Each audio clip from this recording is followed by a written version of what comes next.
Welcome into the Backroads Bill Podcast. I'm Ben, and today we are going to be going back in time a little bit. So for those of us who grew up in the 90s, in the 2000s, will remember the children novels that were written by Robert Munsch. And today we have a really cool episode because we talked to a lady who inspired one of the novels that Robert wrote. And she has such a cool story about how she was writing letters to him, her class, and he chose her letter. And to the point, not just did he write a novel about it, but they've been in communication constantly back and forth for almost her entire life. And now as he's getting on in years and he's unfortunately having a lot of health problems, she's still talking to them, and he's really become part of the family, which is super neat and very nostalgic for somebody who grew up on those books. And I will say we've had the pleasure of talking to so many really cool people, so many amazing guests. And I will say this episode so far in the 100 plus episodes we've done is probably one, if not my favorite.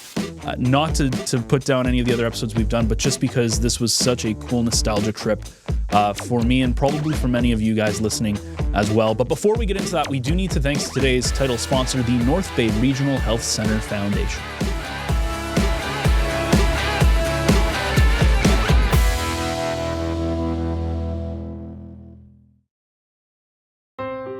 Dear North Bay, you've always been more than a place on the map. You're home to me. This is where I built a life with my husband, raised our kids, and taught in local schools for over 24 years. I'm proud to be part of this community. Earlier this year, my world shifted. After living with anxiety, depression, and PTSD for much of my life, I reached a point where I couldn't keep going alone. Walking into the emergency department at the North Bay Regional Health Center was one of the hardest things I've ever done. But what I found there changed everything. A nurse who made me feel safe, a crisis worker who truly listened. For the first time in a long time, I felt seen.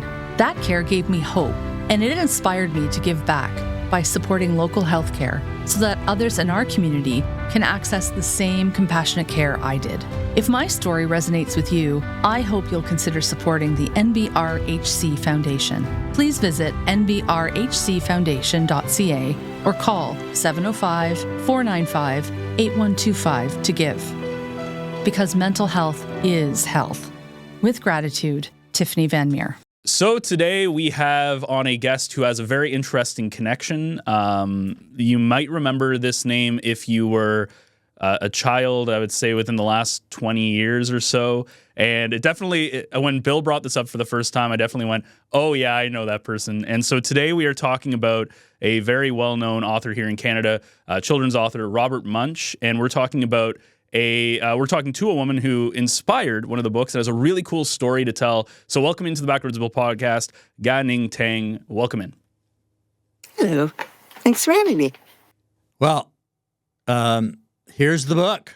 Where is Gah-Ning by Robert Munsch? And it's not blocking my face. It doesn't really matter. But as a former kindergarten teacher and parent, Robert Munsch books have been read by generations. And this book, when I heard Gah-Ning on the CBC, I thought, I've got to investigate this a little more and find out about the inspiration behind this book, because it's set in Northern Ontario, particularly in Hearst and on the way to Kapuskasing. And just before we get going, I thought, you know what? I'm just going to read a few lines from this, from the book. And one day Gah-Ning went to her father and said, I want to go on a trip. Her father stopped working and said, oh, are you going to a movie? No, said Gah-Ning. Going to a hockey game? No, said Gah-Ning. Going to the store? No, said Gah-Ning. Well, where are you going? Asked her father.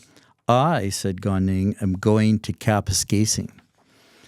And just like a good kindergarten teacher, you would pan the audience. This is bringing me back to my childhood. Exactly. No, said her father, I know about Kapuskasing. When people go to Kapuskasing, they spend hundreds of dollars. They shop and spend all their money. I want to go to Kapuskasing anyway, said Gah-Ning. No way, said her father. Gah-Ning sat up in the front steps of the restaurant for a while. Then she got on her bicycle and started pedaling down the road to Kapuskasing. Now, I know you knew these words probably off by heart, but it brings actually chills to me just reading that, because you're the little girl that is in this book. And so we're going to get into the whole storyline of knowing Robert Munsch for years and years and years, which is it's a story within itself. But just first of all, tell us how your family got to Hearst. I think that's the first part to set the context. How my family got to Hearst. We don't know why my great-grandfather liked Hearst. We don't know why he settled in Hearst. Right now, what I'm trying to do is find where my grandfather landed when he came to Canada, because apparently Hearst was not his first stop. There's rumors that he may have worked on the railway, in the hotel, like, when the rail stations used to be hotels and restaurants, kind of like what Union Station was supposed to be. And he loved Northern Ontario. So when the political scene in China was starting to change, my great-grandfather realized that it was time to move the family. So he started to move the family to Canada. But that took a few years. And with his love for Northern Ontario, I guess he followed the railway. We're not 100% sure, but he ended up in Hearst. Well, that's interesting, because Hearst just had its 100th anniversary, and it's all connected to the railway. And so your great-grandfather was a pioneer, and the family came to town, established a restaurant, correct? We don't know if... I don't think my family initially established it. There was one with a distant relative who brought my uncle over. So my great-grandfather came first, and then... But he didn't bring my uncle over. My uncle came with a distant relative. My uncle came over around the age of 12 or 14, and he lived and worked in that distant relative's restaurant, which I believe my uncle had said is the Star Cafe, which later became his restaurant because he bought it from him once that previous owner was feeling ill and could no longer run the restaurant. But prior to my uncle buying that restaurant, he, along with my great-uncle and his cousin, opened a restaurant together across the street.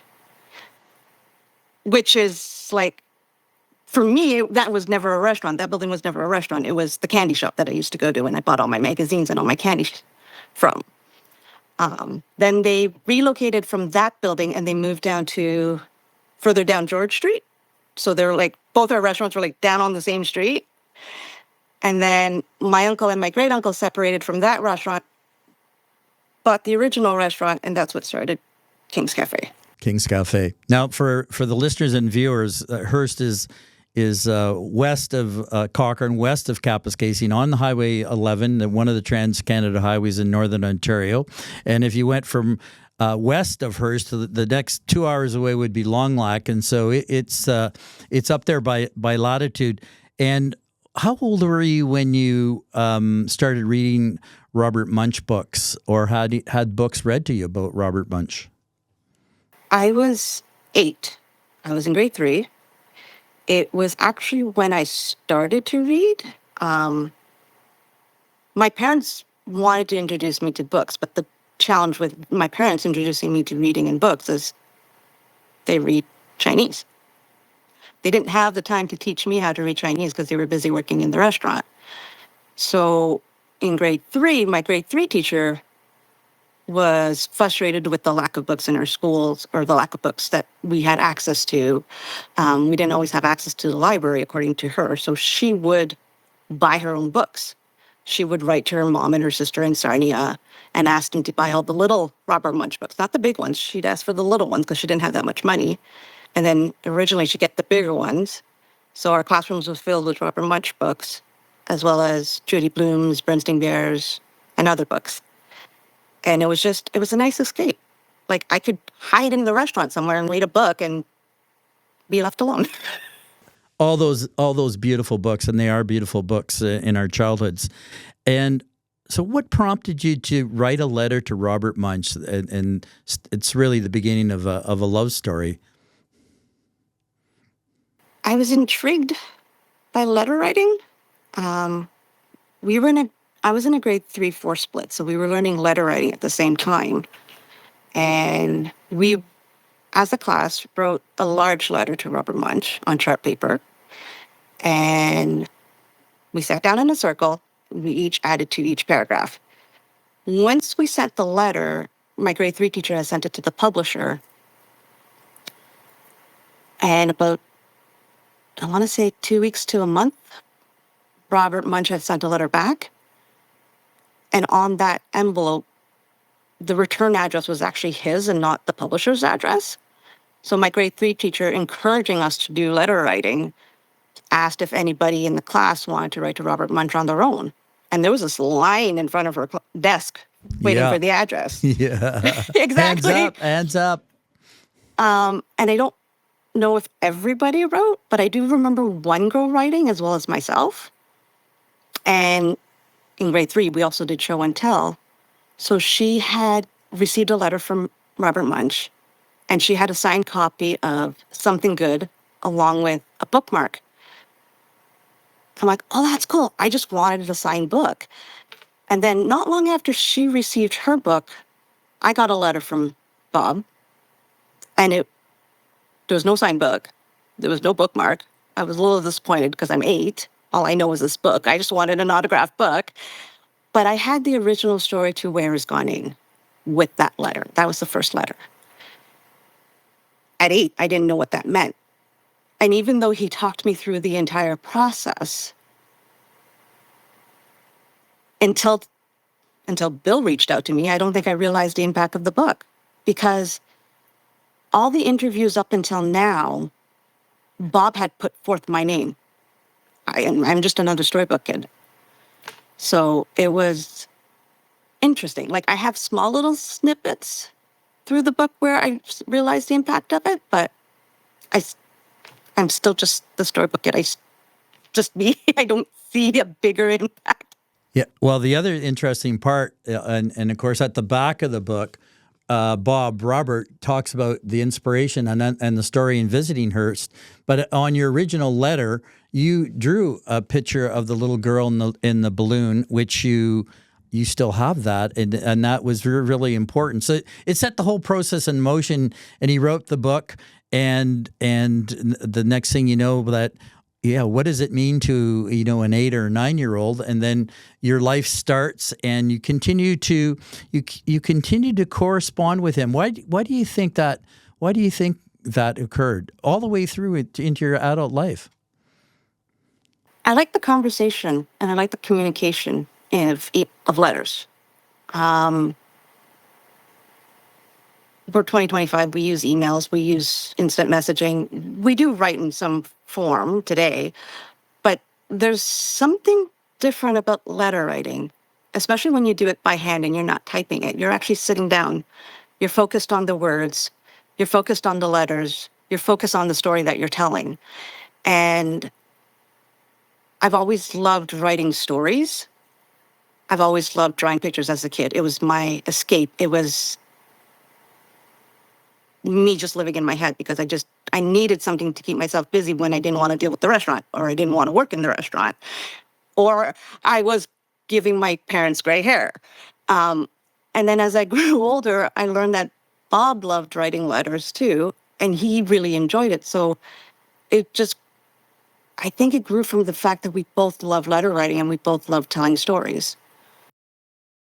Yeah. Oh, it just dawned on me right now, and it's a Bill thought, because I teach and write through the emotional intelligence. I just thought through you, I should write a letter to Bob, and Anne could read it to him or something like that, and so he knows that this story is still alive and well. Just came to me the way you explained about the importance of letter writing. And another thing I'm going to write a story about is postcards.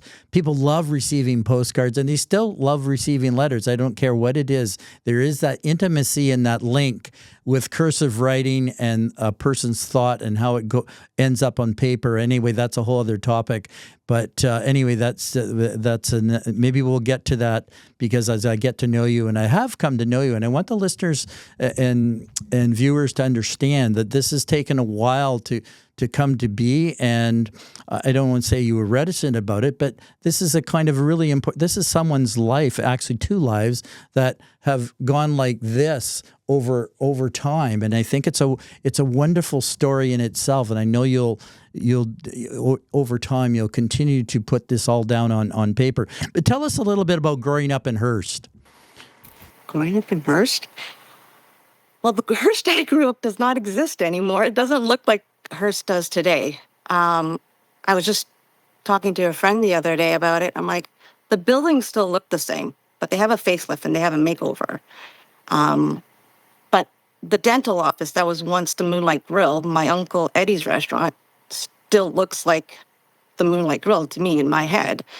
At the candy shop, Prince Smoke Shop that I used to go to, still looks exactly the same. The parking lot still looks the same.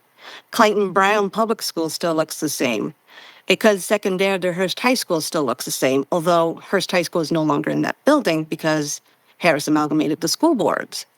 Because Hearst had its own school board when I was a kid. So it's always interesting for me when I go home. I still call it home, even though my parents have retired and moved in with me in Toronto and I work and live here. Hearst will always still be home to me. People get confused and they think I'm lost when I'm walking through town and I'm just walking down memory lane. And they ask if I need directions. I'm like, no, I'm perfectly fine. But I learned to bike in the town parking lot on Sundays when the town was closed and there was no cars in the parking lot because my uncle lived on the other side of the parking lot and the restaurant was on one side of the parking lot.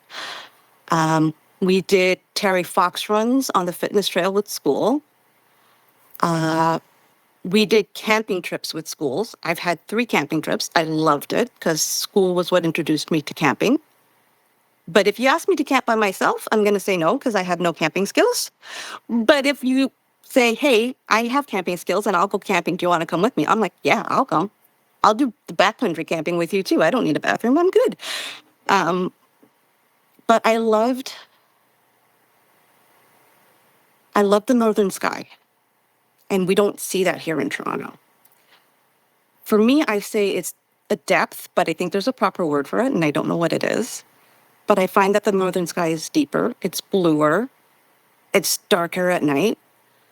The northern lights in Hearst were always beautiful when we got them. I loved watching them over the parking lot with new fallen snow in the winter.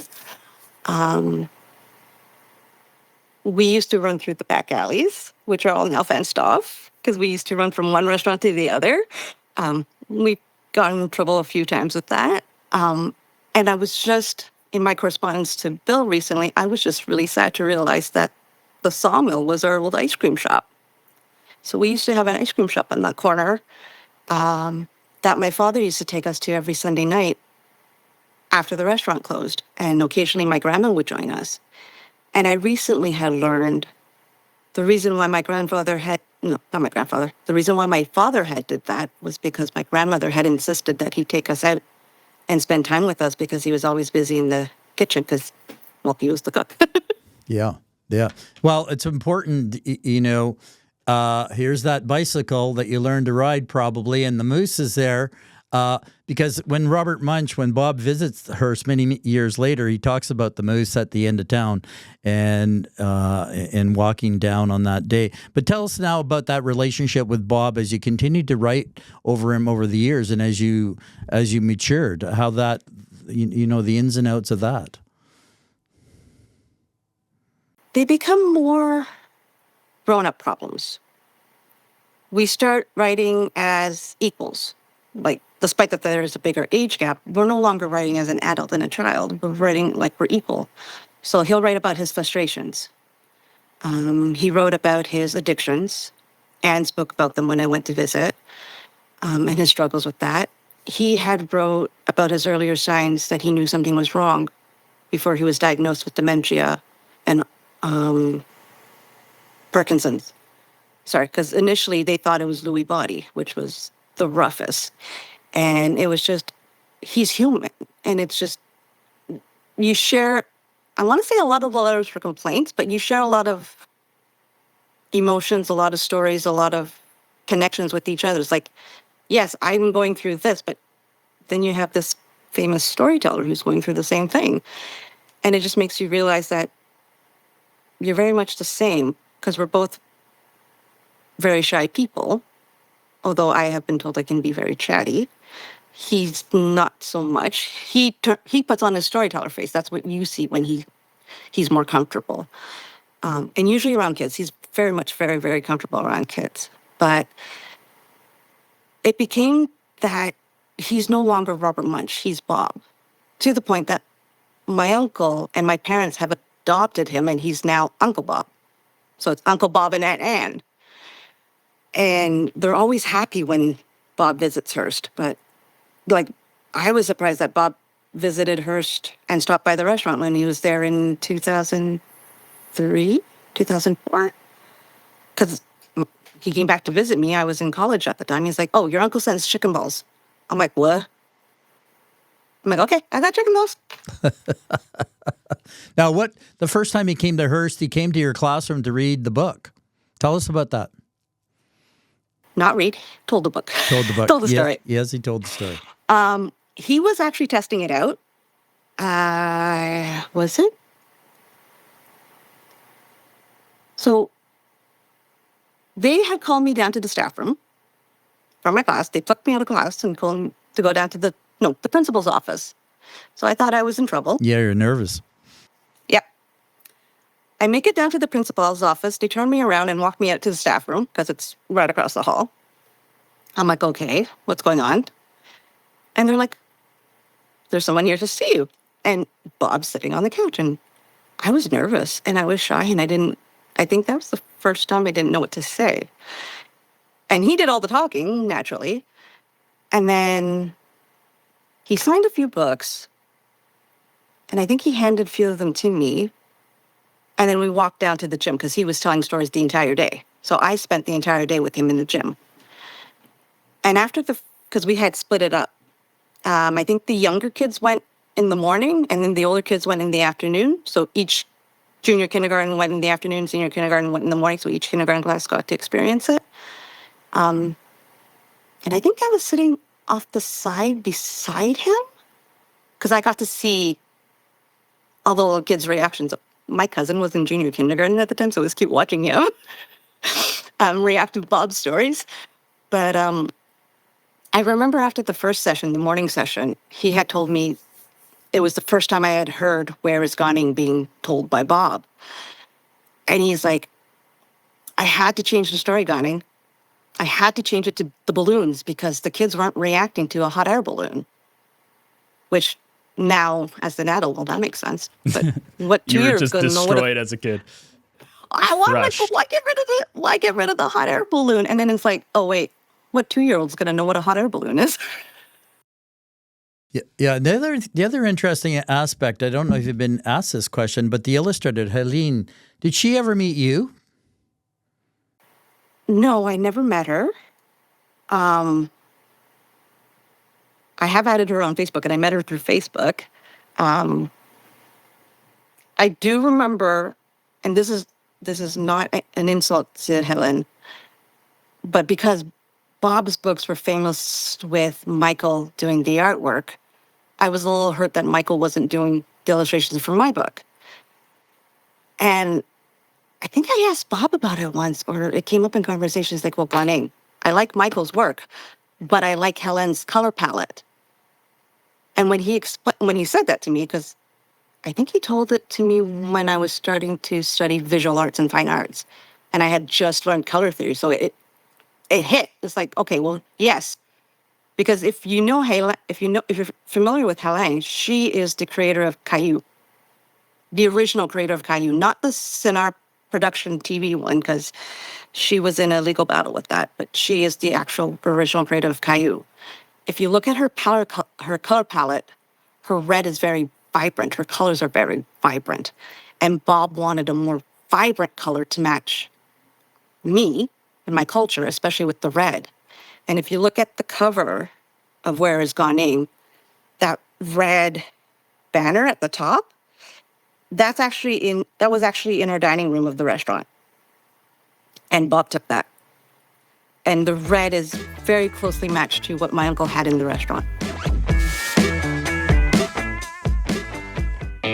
It's almost that time of year. Early mornings at the rink, fresh notebooks and backpacks, and a community gearing up for another great season of varsity sports. At Source for Sports North Bay, we're proud to be part of it all. Whether it's finding your kid's first pair of skates, gearing up for tryouts, or outfitting your team for the season ahead, we've got you covered. Because here, we're not just a sports store, we're neighbors, coaches, teammates, and fans. And we're proud to cheer you on every shift, step, and stride of the way. Visit Source for Sports North Bay at 1321 Fisher Street and let us help you along your way. North Bay's turning 100, and what a time to be here. From the buzz of the Heritage Parade to sunset concerts at the waterfront, the city is alive with celebration.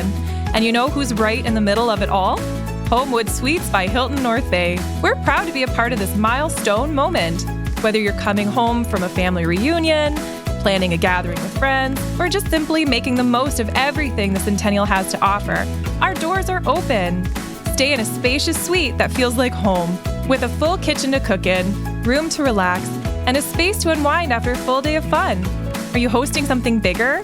Our event spaces and amazing local partners like the Grand and Stock Transportation make it easy to bring people together. Best of all, they're just steps from the action. The fireworks, the food trucks, the music, the laughter, it's all right here. Celebrate 100 years of North Bay with us. Use code Centennial to save on your stay anytime this year. Be at home with Homewood Suites by Hilton North Bay.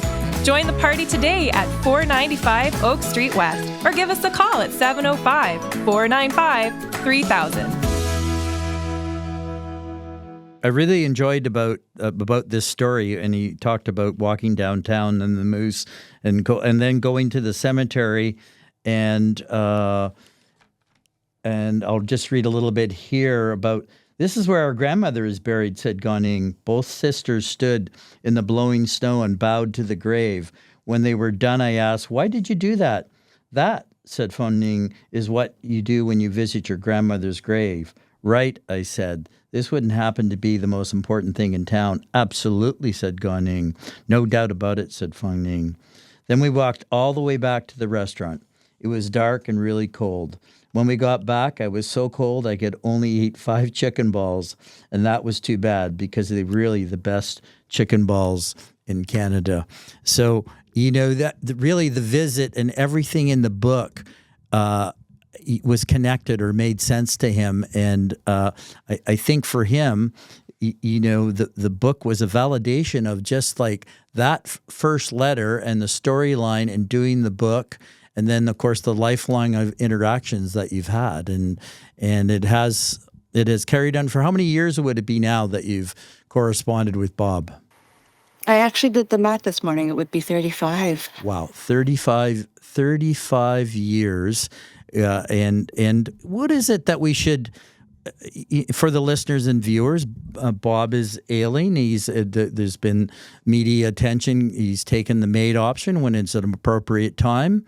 And what should we know about Bob over those 35 years? What should people know about Robert Munsch that you maybe know firsthand more than anyone else? He's very cognizant of what's happening to him.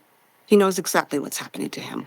He knows he has dementia. He knows he's losing his, what's the word I'm looking for? Mobility. Yeah, he's losing his motor function. That was one of the first things to go. He actually got upset. He used to type letters to me because I couldn't read his writing. I still struggle to read his writing. Like he should have been a surgeon instead. Because it's really hard to read. But he used to type his letters, but once he started to lose his writing ability, or his typing ability, he would start to write. But he, instead of writing in permanent marker, like anyone who's gotten a book signed by Bob knows that he signs it with permanent marker with a Sharpie. He always carries a Sharpie. He's written letters to me in a Sharpie. I'm like, I can't read it. He's written postcards to me in a Sharpie. I'm like, I can't read it. But when he was starting to lose his typing ability, he would write in pencil. And it was very faint, but I could read it. And because it wasn't the big strokes that a Sharpie made, it was easier to read. Now he doesn't write as much. Most of the correspondence is me writing to him. Some of it is Anne writing back, because when I met him and got to know him better in university and college, because we were living in neighboring cities, I finally got to meet Anne. And that was when he told me that he shared my letters with Anne, and he would read my letters to Anne. And I had said to Anne, I'm like, I should start addressing my letters to both of you. But I never did until he became ill, and all the emails were, like, all my letters became emails. But then I would also write a regular letter. And I try to write one as much as I can. Originally, I was trying to write a letter to him every week, but then that didn't work out. So I try and write as much as I can, because Anne had written to me and she had said, I don't know what it is, but your letters help him. So please keep writing. And she is doing her best to keep him at home for as long as he can be. And she's been studying and reading about what they can do to help him. So he does have a personal assistant at home, and it's Anne. They are in a retirement community, so they do have support. And he's able to function. He still remembers things. He still speaks like he is. If you see him, though, he just doesn't move. I remember when I went to visit him in 2021, I went with my boyfriend, and he had mentioned that it was hard for him to see Bob scoot across the floor of his house. And I kind of looked at him like, if it's hard for you, what do you think that is for me? So, but they're doing the best they can. They're aging like we all are, and we all will be. And they're just planning for what's next. Yeah. Well, you're going to go and have a visit soon, I think. Yes, I have one planned for next month because it's been long overdue with pandemic and all that. I meant to go sooner and things just got busy. So I'm looking forward to that. Go ahead. I'm still here. It's okay. Ben, yes. I'm alive. Yeah. So welcome to the Backroads Bill Podcast. Thank you, by the Bill. way. It's so kind of you to have me on. Yeah, it was funny because like as I'm listening to this, going down memory lane a lot when you were talking about Hearst and how Hearst has changed. I think of North Bay and how North Bay has changed, right? Like the school I went to, Tweedsmuir, is no longer a thing. It's now buildings. The ball. I went to Tweedsmuir too, by the way. Yeah, you did. And there was like the ball field that was down there. They're gone. Silver Birches, where my parents worked their whole career, is now an elementary school. It's like two schools combined. I went to Ferris for the first time last night for the first time in 12 years. And it's changed, like where the smoker section was, it's all paved and it's all parking. And it's just like, it's interesting going back. But one of the things I really wanted to ask you was, when you look back at your life, and I think everybody has these moments where there's a couple of pivotal things that happen, whether it's a decision you make or something that happens to you or things that they put you in the spot where you are right now. And obviously for you, in the context of this conversation, that is your decision to write another letter, right, to Robert Munsch. And so I guess looking back at your life now, where you are, what you're doing career-wise, your hobbies and all that, how much do you think that letter that you decided to write on that day, that you probably had no idea how much it would affect you, how much do you think that letter shaped who you are today? That letter made me keep my name. I remember growing up with my parents, arguing with them why I didn't have an English name. There was part of me that wanted to adopt an English name just to assimilate. And honestly, my sister has a middle name and it's English. Why didn't I get one? The logic was I wasn't born in Canada, so she was. She was born in Hearst. But Clayton Brown Public School, when I was there, when I attended it, had a big trip at the end of the year. And it was the grade 8 class would always go down to Toronto and Niagara Falls for a week. I remember a discussion in the classroom where we were trying to decide what we were going to do, if we were going to go see Beauty and the Beast, the musical, or if we were going to go to a Jays game. And I don't think the class agreed on anything. But I remember my grade 8 teacher asking me if she could have Bob's contact, so I forwarded it along, and we ended up having a surprise lunch with Bob. And that was when he told me that he had to fight the publishers to keep my name for the book. Because the publishers originally wanted to title the book, Where is Sally? And he's like, you don't look like a Sally, and Gah-Ning is your name, so we're keeping Gah-Ning. And it was in that moment where I realized how important a name is, especially my name, because it is Chinese, but it is anglicized, so it isn't that difficult to read. Had I kept it the way it was when we immigrated, you guys would be struggling to pronounce it, because it wouldn't be the way my family says my name. It wouldn't be in Cantonese. It would have been in Mandarin, which I would never answer to. I still have problems of it, answering to that name when they call me by my name in Mandarin when I cross the border in China or Hong Kong. But because he fought for it and he explained what my name meant to him, was only when the light went on and I realized how important my name was. Because it's not just my name, it's who I am. 2, it's my culture. And 3, fun fact, my sister and I have Canadian-themed names because my parents were looking forward to immigrating to Canada. So there's a whole lot tied into my name. And because of Bob, I started to learn to love my name. What's the story behind a name, Ben? Yeah, no, that's fascinating. What I really want to know, and this is kind of the hard-hitting question, is did you ever make it to Kapuskasing? Not by bike. I was going to say, Kapuskasing is a little far Well, it's to an bike. hour's drive, but in a car, that's for sure. But made it that way with the balloons. Was Kapuskasing actually at the time, because like Hearst is obviously expanded, was it actually like the shopping place to go if you lived in Hearst? Yes. Wow. Because Kapuskasing is pretty small. I wouldn't say shopping, but it was where we went to go watch movies because we didn't have a movie theater in Hearst. So there is a building in Hearst that looks like a movie theater. It was recently a movie theater. When my uncle was a child, it was a movie theater. When I was a child, it was a video rental and a photography studio. So we had no movie theater. We had no McDonald's. And I was obsessed with McDonald's as a kid. I think mostly because my parents didn't want me going to McDonald's because we had fries at the restaurant. You had food. You had better food at home. Yeah, that's what my mom's like. We have better food at the restaurant. You don't need to go to McDonald's. You want fries? We'll just open a bag of fries. Our chips were way better anyways because they were fresh cut.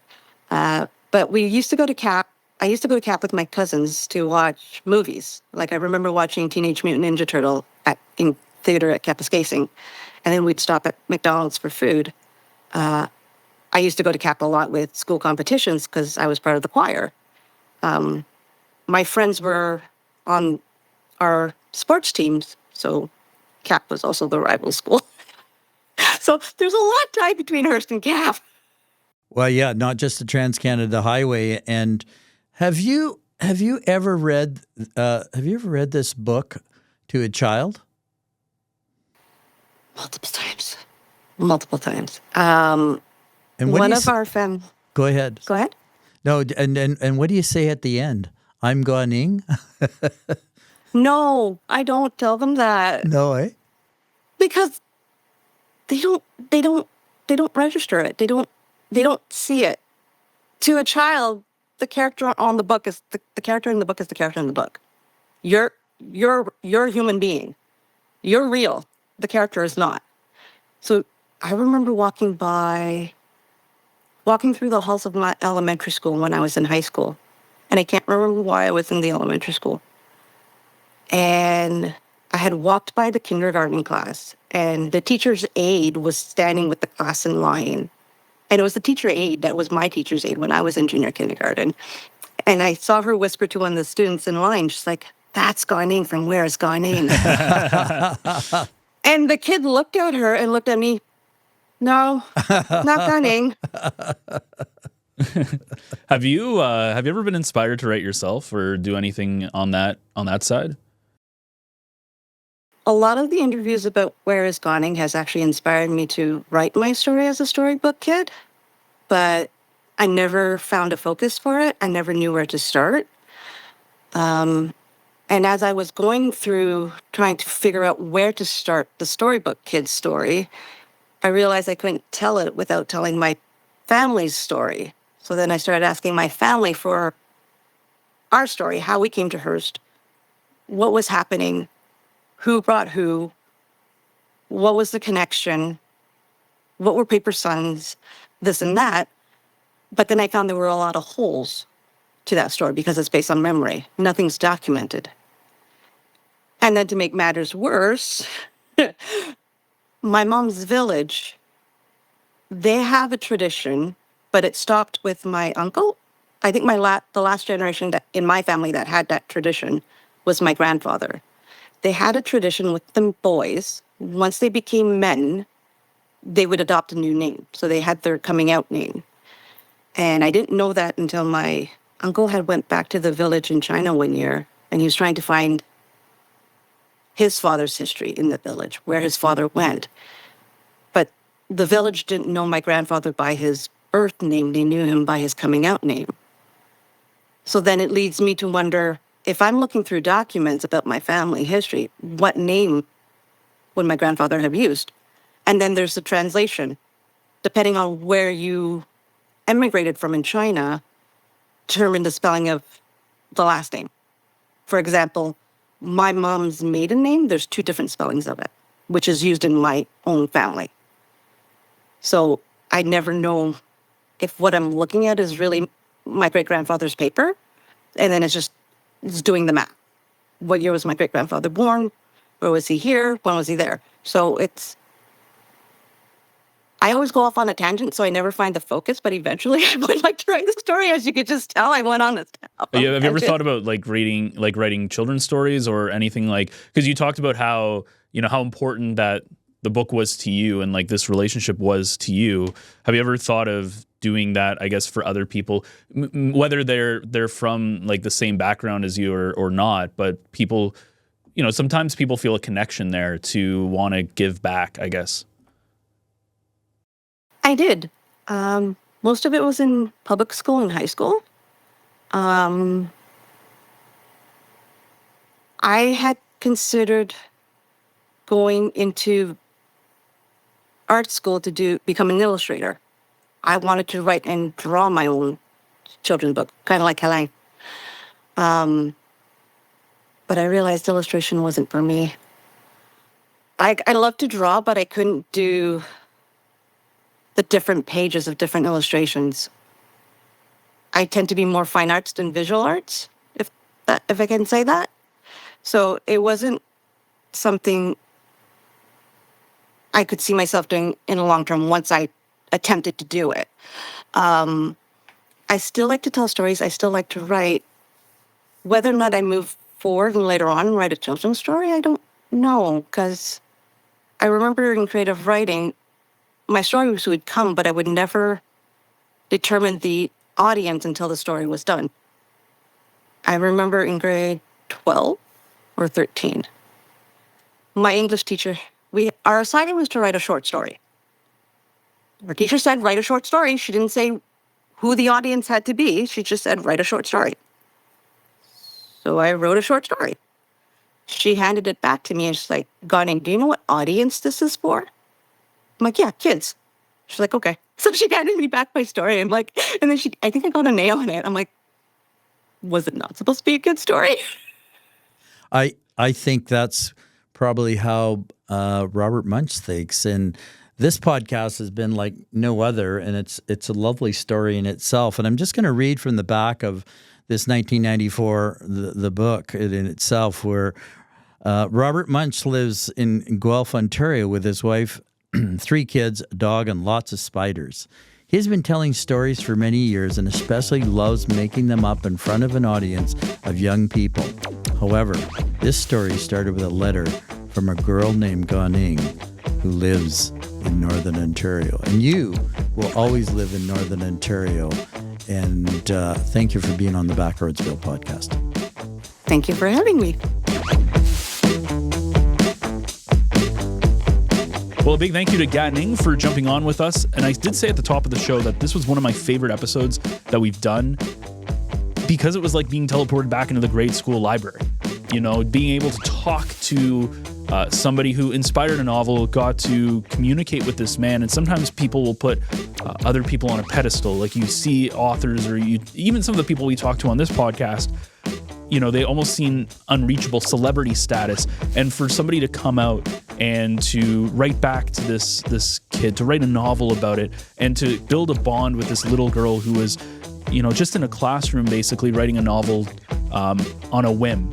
And to grow that bond that's been going on for decades. It's just such a neat story, and it's such a really, really cool thing.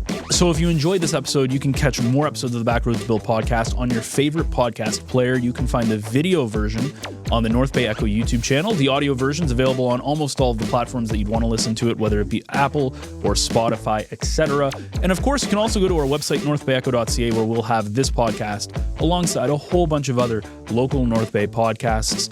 And don't forget to check out our newsletter, Echo Essentials. It's free to sign up, comes to your inbox every week, and keeps you caught up on what's going on the Echo Network, as well as other going-ons in the North Bay area. So that wraps things up for us this week. Join us again next week for yet another Backroads adventure.